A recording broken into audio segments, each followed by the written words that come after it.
ለምንድነው ለአንድ ሰዓት ያህል ቲክቶክ ወይም ዩቲዩብ ላይ መቆየት እየቻልን ነገር ግን ለ10 ደቂቃ ሰላት መቆም እንደ ተራራ የሚከብደን? ለምንድነው ሐራም ነገር ስናይ አእምሯችን የሚነቃው ቁርአን ስንሰማ ግን የሚታክተው? ዛሬ የምናወራው ስለ ሃይማኖት ብቻ ሳይሆን አእምሯችን ውስጥ ስላለው ዶፓሚን ስለተባለ ኬሚካልና ነፍሳችሁን በቁጥጥር ስለዋለው ዲጂታል ሰንሰለት ነው። አላህ ሱብሓነሁ ወተዓላ አእምሯችንን ሲፈጥረው ዶፓሚን የተባለ የደስታ ሆርሞን ሰጥቶናል። ይህ ሆርሞን የሚመነጨው አንድ ስኬት ስናገኝ ወይም የሚጠቅመን ነገር ስናደርግ ነው። ነገር ግን የዘመኑ የቴክኖሎጂ ዓለም ይህንን ሆርሞን ሰርቆታል።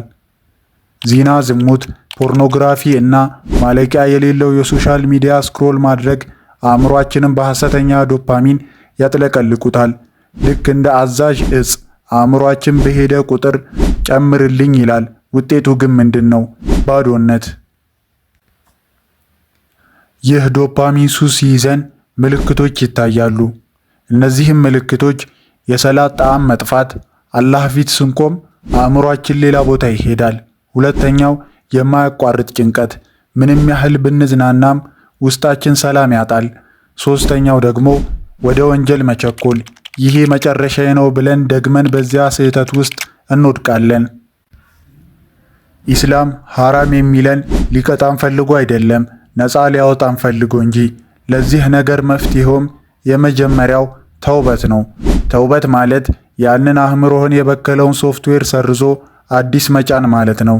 ሁለተኛው ዚክር ነው። ዚክር ማለት አላህን በማውሳት አእምሮን ሪሴት ያደርገዋል። ዶፓሚን ለጊዜ ያስደስታል፣ የአላህ ቃል ግን ዘላቂ ሰላም ይሰጣል።